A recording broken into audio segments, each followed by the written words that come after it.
Jadi kalau saya prinsipnya bekerja dan berdoa itu aja sih. Yakin usaha sampai. Pernah nggak dapat momen yang sulit banget dari pekerjaan-pekerjaan yang udah pernah dijalani, terutama melayani masyarakat? Saya tekankan sama seluruh anggota, niatkan dalam hati ini sebuah kebaikan.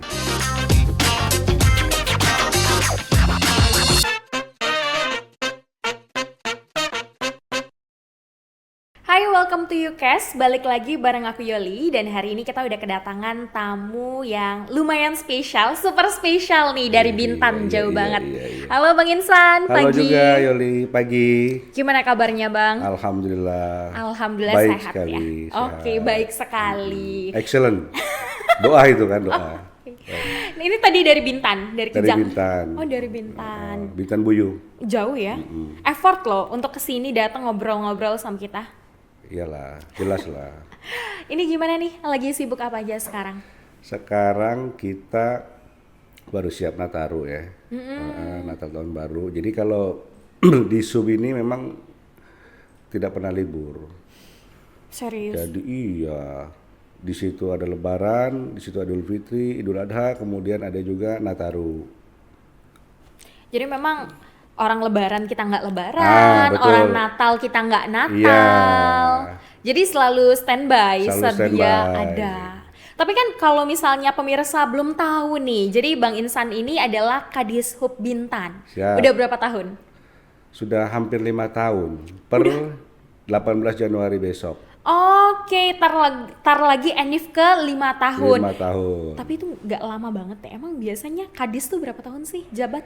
Biasanya tergantung selera pimpinan sih, tapi rata-rata 2-3 tahun gitu.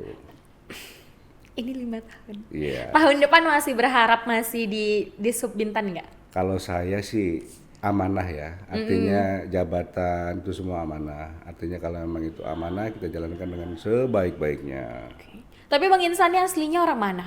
Saya asli Bekasi. Bekasi. Ya, SMP di Bekasi, SMA di Tasik, anak pondok loh, di Cipasung. Anak pondok Cie, oke. Di Cipasung, kemudian saya kuliah di Jogja. Basic pendidikannya berarti di Pulau Jawa. Pulau Jawa. Tapi kok kerjanya jauh banget nih sampai ke Tanjung Pinang? Biasa, cari sesuap nasi dan segenggam berlian. Gimana tuh ceritanya bisa sampai ke Tanjung Pinang? Panjang ceritanya nih. Cerita dong, kita kan pengen tahu. Jadi, saya berteman dengan Adli, panggilnya Nul di sana. Oke. Iya, panggilnya Nul. Jadi bapak saya ini Pak Amril nitipin, San tolong jaga nih ya si Nul, agak digil nih, gitulah kira-kira. Oh, adik angkat ya, pada Iya. saat itu punya adik angkat. Nah, siapa? Insya Allah lah gitu. Ya setelah itu saya ke Batam dengan bermodalkan nomor telepon setelah lulus ya, karena saya termasuk sarjana milenium tahun 2000 wisuda. Oh, sarjana milenium, siap. Nah, Baru tahu kan? iya, baru tahu tuh biasanya anak milenial lahirnya di tahun milenial. Ini milenium. Ah, siap, boleh. Nah, terus akhirnya bermodalkan nomor telepon. Ya. Itu nomor telepon siapa? Nomor telepon rumah. Dulu kan belum banyak handphone. Jadi nomor rumah, kemudian juga sudah ketemu sih dengan bapak angkat saya, Om Amril. Kalau nonton Om, terima kasih, berkat Om lah saya jadi kayak gini, gitulah kira-kira. Biasalah namanya baru ya. Kalau di Jogja sepertinya saya sudah ada juga kerja-kerja yang memang seperti di asuransi, kemudian loper koran juga pernah. Iya. Kuliah jadi marketing asuransi, loper koran. Iya, koran saya jualin ke kampus-kampus, titip kadang-kadang di kedai-kedai pernah. Itu kan maksudnya anak-anak lagi fokus kuliah, Ya. tapi malah kerja nih Bang Insan. Ya, Itu kenapa? Ekonomi artinya- yang kurang atau memang daya juang yang tinggi nih? Dua-duanya. Pengalaman apa sih yang paling diingat pada saat kuliah? Pada saat kuliah ya, aduh ini agak sedikit nakal sedikit nih. Biasanya orang-orang wah ini cukup sedih nih. Nakal. Emang ngapain dulu pas zaman kuliah? Suka manfaatin. Manfaatin Iya. manfaatin kesempatan. Kesempatan. Oke. Jadi kerja. Dari kerja, Di LSM pernah, kemudian di asuransi juga. Rata-rata di marketing. Kenapa? Bakat kah? Mungkin bakat, mungkin juga peluang. Memang adanya itu gue kerjain aja gitu lah kira-kira. Terus pada akhirnya pindah tuh ke Batam. Pindah Itu ke tahun Batam. berapa, Bang? Ke Batam saya wisuda tahun 2000 ya, 2001. Sempat kerja juga di Jogja, di LSM, kemudian di asuransi, kemudian balik ke Jakarta. Jakarta coba-coba lihat peluang, ternyata saya ke Batam dan alhamdulillah sampai sekarang di Kepri. Tapi kan kalau misalnya kita lihat nih, Jakarta tuh kan ibu kota ya, Betul. menawarkan banyak pilihan Betul. pekerjaan. Apa sih yang buat pindah tuh ke Batam? Saya suasana baru lebih menantang ya. Jadi kalau di Jawa, Batam itu kan seperti apa dia? Seperti emas gitu maksudnya. Orang banyak, bahkan pada saat itu dulu Perdaduk masih diberlakukan loh. Baru-baru 2001, Perdaduk itu kan pembatasan yang datang ke Batam. Saya ingat betul tuh. Itu dibatasi dulu. Dibatasi dulu. Orang datang ke Batam itu dibatasi. Kok Abang bisa masuk salah satunya? Ya itulah, karena kesempatan mungkin. Karena kesempatan. Ingat nggak pekerjaan pertama pada saat itu di Batam apa? Di Batam saya surveyor. Surveyor. Ya, artinya ketika orang kredit motor ya, saya survei layak tidak seorang ini menerima kredit seperti itu. Oh kayak gitu. Betah nggak pada saat itu kerja kayak gitu? Betah sih. Betah sih. Betah. Terus kenapa tiba-tiba bisa jadi ASN? Jadi banyak dia. Saya memang artinya pada saat di surveyor, kemudian saya pindah ke kurir, perusahaan kurir. Artinya perusahaan apa tuh kurir ya? Kayak JNT, JNE Kebetulan gitu-gitu saya ya? di Carakayasa, dia afiliasi dengan DHL, Apa itu? sama perusahaan. Oh, perusahaan itu juga ya? DHL. Kemudian di asuransi, kepala cabang di Malaysian Assurance Alliance. Udah sampai jadi kepala cabang? Ya. Terus kemudian saya resign ya, tentunya resign. Kenapa? Ya karena ada yang lebih baru, lebih menantang. Apa itu? Saya marketing manager di perusahaan pest control. Pest control. Jadi makanya waktu di Batam itu sudah tahu Lagoy. Artinya saya menawarkan pest control. Pest control ini semua, baik tikus, rayap semua itu kepada para GM hotel. GM hotel, kemudian kalau di Batam itu GM McDermott. Jadi saya bahasa Inggrisnya pas-pasan ya karena keharusan tuntutan karir, jadi ngerti juga alhamdulillah. Bule-bule itu saya inget tuh. Kalau nggak salah dulu direct person apa namanya gitu kan. Oke. Dengan pengalaman yang udah banyak, juga jabatannya nggak main-main ya, bukan staff biasa.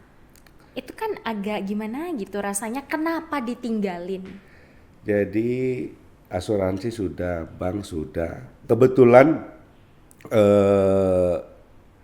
orang tua sih berharap. Harapan orang tua. Jadi iseng-iseng lah saya tes CPNS. Waktu tahun 2005. 2005. Gubernurnya Pak Ismet Abdullah. Kemudian saya coba iseng-iseng, tesnya di Gedung Beringin, rame-rame. Gedung Beringin di mana? Di Sekupang. Oh di Sekupang, Batam ya? Batam. Ya, tes, rame-rame. Tapi zaman itu kan 2005, Yuli masih 3 tahun tuh usianya. iya. Kalau sekarang sih jelas ya, ASN itu adalah mungkin salah satu pekerjaan yang diidam-idamkan lah sama orang-orang. Tapi di tahun segitu juga? Sama masih. Oh sama? Masih sama. Oke, persaingannya tuh gimana tuh pada saat itu? Cukup, dan saya nggak yakin juga, artinya ya coba aja ikutin, artinya syarat administrasi ya, coba kita ikutin, legalisir. Saya harus ke Jogja dulu loh, Kenapa? karena legalisir. Nanti nggak keterima kalau nggak legalisir. Modal dong keluar Iya, dong. legalisir, kan udah kerja juga waktu itu. Oh iya benar, itu udah nikah belum tuh di tahun 2005? Sudah. Sudah. Tapi kan kalau misalnya ini kebetulan karena pernah juga nih ada yang duduk di depan saya juga nih, kita ngobrol pada saat itu. Dari swasta ke ASN. Pada saat itu dengan jabatan sekelas kepala cabang pindah ke ASN, gajinya kan agak jomplang nih, udah merit juga. Iya, jadi Kaget nggak? terutama istri ya. Ya, kalau sekarang kadis kan tentu wow. Jadi terutama istri, dulu kan pada saat marketing manager mobil dikasih, ya, kemudian ada juga yang namanya entertain, pulsa klaim, gitulah. Ada yang namanya marketing kan seperti itu. Iya. Jadi banyak hal-hal yang free. CPNS masih ya 2005 80% juga gaji, karena kan C dulu dia. CPNS, calon pegawai negeri sipil. Jadi masih 80% ya? 80%. Oke. Jadi ya cuma di bawahnya ada dan pendapatan lain-lain yang sah gitu. Yang sah ya. Artinya awalnya sih istri terutama ya. Jadi keberatan gimana nih? Ya udahlah jalanin aja gitu kan. Jalanin aja. Pada saat itu penempatan setelah ASN di mana? Saya pertama kali, saya ini orang yang termasuk angkatan saya loh. Mbak Yolia, jadi termasuk banyak pindah. 2 minggu saya di Korpri, sekretariat daerah. Jadi bos pertama saya namanya Pak Maraus tuh kalau nggak salah. Pak Poniman almarhum orang Pinang. Kemudian 2 minggu aja. Setelah itu saya masuk ke Biro Keuangan. Biro Keuangan, sempat ditanya sih sama bos baru nih. Awak lahir mana? Kaget kita kan? Kaget. Kenapa kaget? Kaget ya, karena saya bukan orang Melayu. Kalau PNS ini kecenderungan seperti itu, putra daerah. Nah, ya udah, akhirnya saya curhat sama, bos gua kok nanya lahir di mana ya? Gue bilang. Nah, terakhir karena saya tahu saya pernah di bank, pernah di asuransi, akhirnya keuangan kan jalan aja dia. Itu Yoli. Nah, tapi sampai akhirnya sekarang berjabatan ya. Ya. Apa nih bahasanya nih? Ya gitulah jadi kadis. Tapi sebelum di Kadishub di mana aja tuh? Perjalanan karirnya. 2 minggu di Korpri provinsi ya. Iya. Provinsi, kemudian 3 tahun di Biro Keuangan. Kemudian saya 1 tahun di Dishub provinsi. 1 tahun di Dishub provinsi, pada saat itu jadi apa? Jadi staf biasa. Oh, staf biasa. Saya sudah ada jabatan itu baru di Sekwan. Oh, oke. Karena kan masih 3A ya waktu itu. Jadi 3A ke 4B kan harus 4 tahun ya. Nah kemudian di Sekwan saya kebetulan sih, artinya 3B ini ya garis tangan juga kali, rezeki juga yang di atas. Begitu 3B langsung dilantik. Jadi apa pada saat itu? Jadi Kasubag Infodok, Sekwan Kepri. Nah kemudian berubah lagi jadi Kasubag Perencanaan. Terus jadi Kasubag Rumga. Kasubag Rumga jadilah saya Kabag Umum. Nah, Oke, ini kan karirnya lumayan lancar, bukan lumayan, emang lancar banget nih. Dari perusahaan swasta jadi manajer, lalu juga jadi marketing pun sukses, padahal itu lumayan sulit. Nah, apa sih prinsip hidup yang mungkin Bang Insan pegang? jadi waktu ya. Jadi waktu, saya harus pandai memanfaatkan waktu. Karena kalau dulu di pondok itu kan betul-betul jam itu betul-betul tertata ya. Waktu itu betul dimanfaatkan sebaik mungkin gitu. Jadi pada saat kita sekolah, kemudian malamnya harus ngaji, bahkan tidur itu kalau bisa ya yang dingin supaya malamnya bangun bisa sholatul lail seperti itu Mbak Yoli. Oke. Jadi memang kebiasaan di pondok Betul. yang diterapkan selanjutnya di dalam kehidupan. Betul. Tapi yang paling ingat banget lah, dulu cita-citanya apa? Saya sih sebenarnya mengalir aja hidup ini ya. Artinya tentunya karena saya ekonomi ya, saya mau jadi ekonom yang handal sehingga bisa membangkitkan bahkan Indonesia ini sukses secara global dalam hal ekonomi gitu. Itu dulu cita-citanya? Ya, ekonom lah. Oh, ekonom. Tapi kok pada saat itu nggak dilanjutkan tuh? Saya karena bicara peluang lagi tadi. Oh, kita Iya. memang bicara soal peluang yang terbuka ya. Tapi kalau misalnya ada nih yang nanya ke Bang Insan cita-cita saya pengen jadi A, tapi ternyata peluangnya terbukanya di B. Pilih yang mana? Ya pilih peluang lah. Peluang. Peluang itu kita manfaatkan sebaik mungkin. Tapi gitu. kan kalau misalnya keinginan itu bisa kita kejar.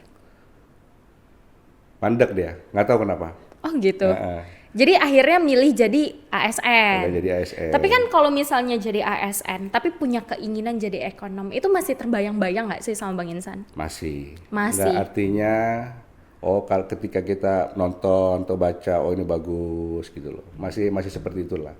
Nah, tips-tipsnya nih selain tadi meluangkan memilih membuka ketika ada peluang itu kita ambil, lalu juga dengan waktu kita manfaatin, apalagi sih tips sukses ala Bang Insan? Jadi kalau saya Yoli ya, itu bersyukur yang utama. Karena la ing sakartum la azanakum wa la ing kafartum inna azabil lasyadid. Artinya jika kamu bersyukur maka aku akan tambah nikmatku kepadamu. Jika kamu ingkar maka azabku sangat sedih. Artinya saya bersyukur dengan apa yang saya miliki. Artinya ya mungkin saya bersyukur punya istri satu gitu kan. Maka Tuhan akan nambah nanti. Baru sadar ya? Jangan. Ntar pulang tidur di luar loh, serius. Baru sadar ya? Selain itu apalagi selain bersyukur, kan pasti harus, namanya karir lancar ya nggak bisa bohong, pasti kita utamain pekerjaan. Betul. Membagi waktu gimana? Berusaha untuk mencintai pekerjaan. Mencintai pekerjaan. Tapi kalau misalnya pekerjaannya bukan yang kita inginkan? Ya sekarang saya udah putuskan nih, ketika saya jadi seorang PNS, berarti saya sebagai seorang pelayan. Itu mindsetnya? Ya, jadi sebenarnya saya itu pelayan juga pada saat saya dari banker ya, pada saat saya di asuransi, artinya melayani, menjelaskan kepada nasabah ketika saya di marketing, akan seperti ini, akan seperti itu. Jadi memang ya agak sulit, kenapa? Karena kita kalau jualan asuransi ini jualan kertas loh, berfungsi sekian tahun yang akan datang, manfaatnya kan gitu. Berarti mindsetnya pun udah menjadi seorang pelayan, mencintai pekerjaan. Tapi dari semua pekerjaan yang udah dijalanin, dari semua instansi, yang paling seru, yang paling berkesan, yang punya cerita khusus, apa? Sekwan. Kenapa? Jadi di sana banyak orang politik. Kita bisa belajar banyak ya. Nah kemudian kalau menurut saya ilmu dari segala sumber ilmu itu kan di masyarakat. Di sana kumpulan sebagian para politisi. Saya berfungsi sebagai seorang fasilitator. Artinya saya harus bisa membagi nih.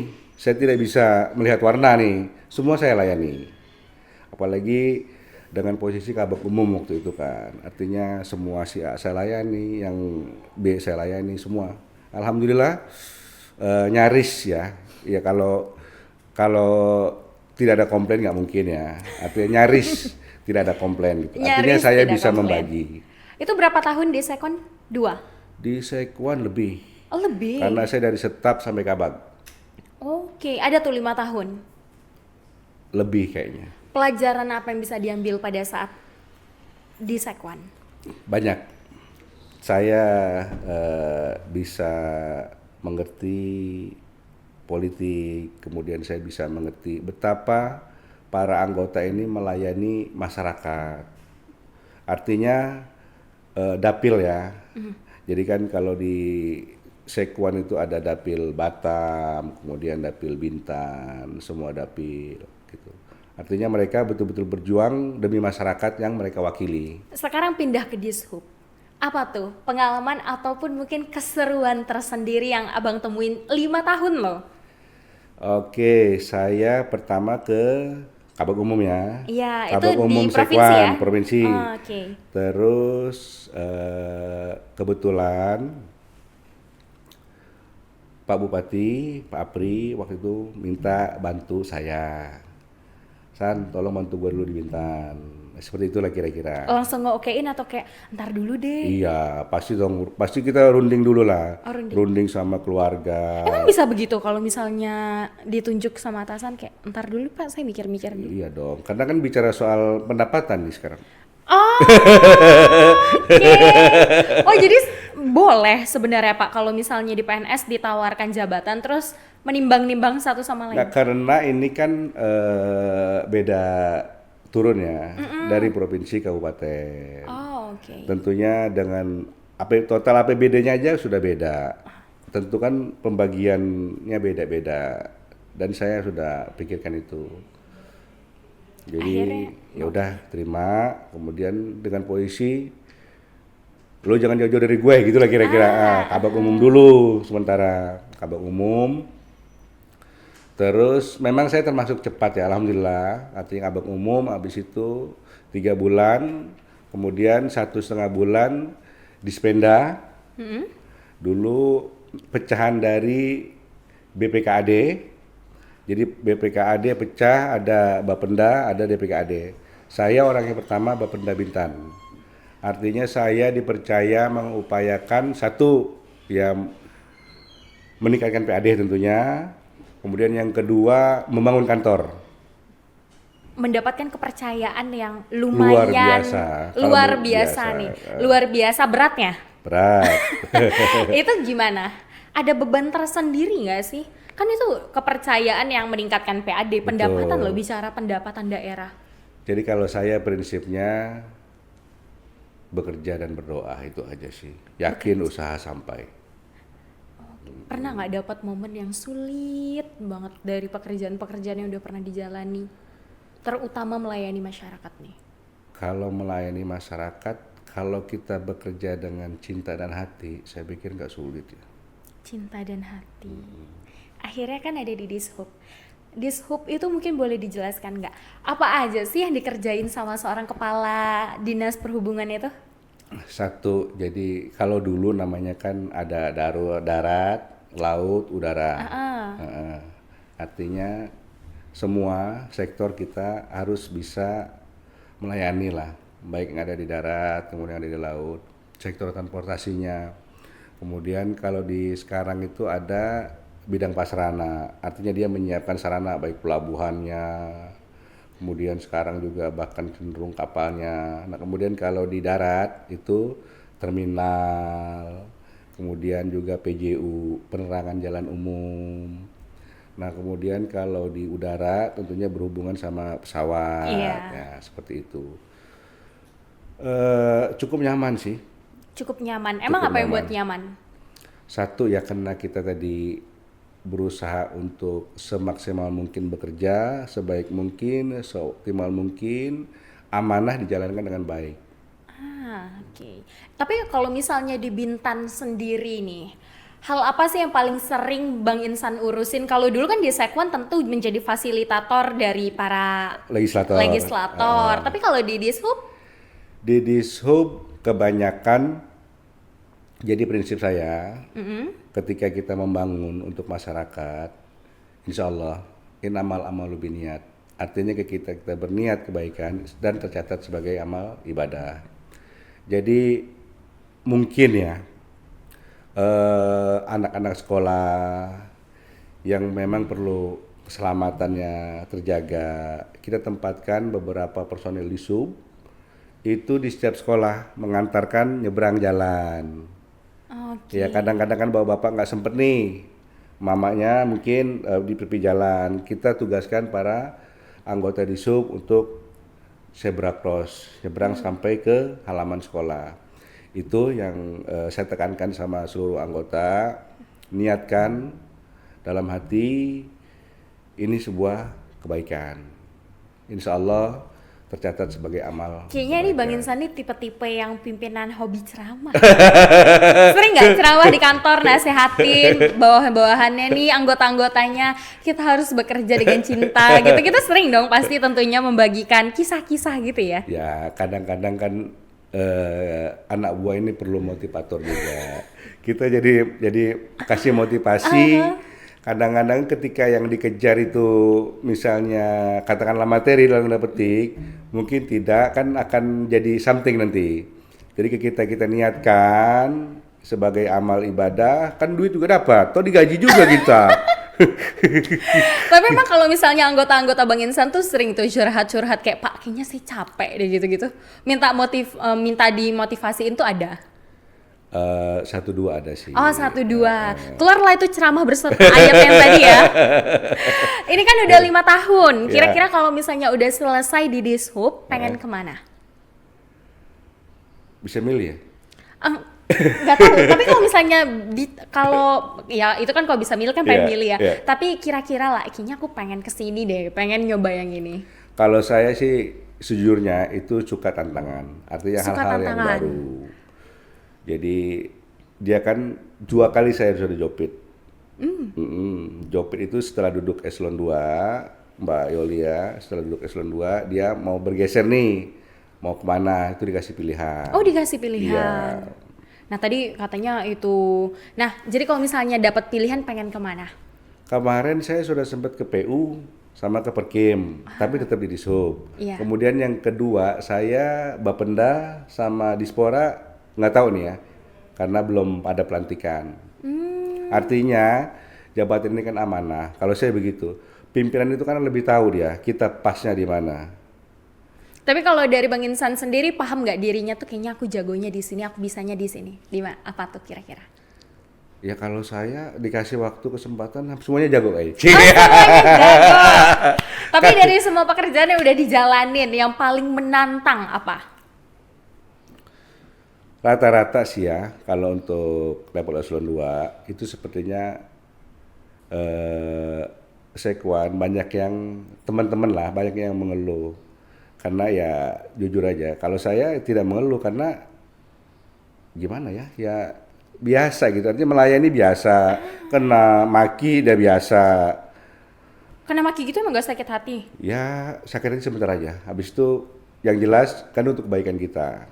Oke. Jadi memang bukan paling nyaman ya, paling menantang itu di Sekwan. Wah. Tapi kalau misalnya punya pengalaman paling seru di Sekwan juga? Punya pengalaman paling seru di Sub. Dishub. Ya, Emang apa tuh pengalamannya? karena dia sudah, artinya di Sub ini bukan hanya sekedar membangun loh ya. Artinya dia sebuah dinas yang emang sebagai penghasil juga. Penghasil. Iya, penghasil PAD. Oke.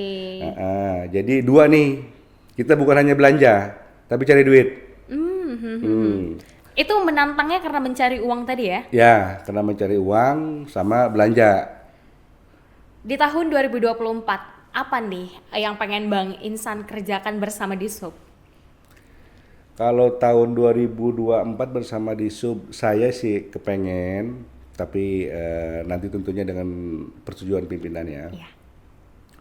Saya kepengen arus orang dan barang itu lancar.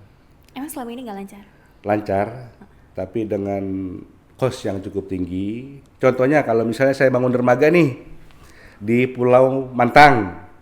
Nah, jadi karena belum ada Roro, nah jadi agak gimana ya, misalnya dari Pompong, kemudian dari lori ke Pompong, ke Karung, belum lagi ada jatah-jatah preman gitu dah, kayaknya kan high cost. Otomatis kan kontraktor ini kan ketika biaya dikeluarkan semakin tinggi, kemungkinan untung dia kan akan sedikit. Nah jadi seperti itu, maunya saya itu ada Roro misalnya dari Kijang, Bintan Timur, ke Mantang, kemudian ke Kelong. Jadi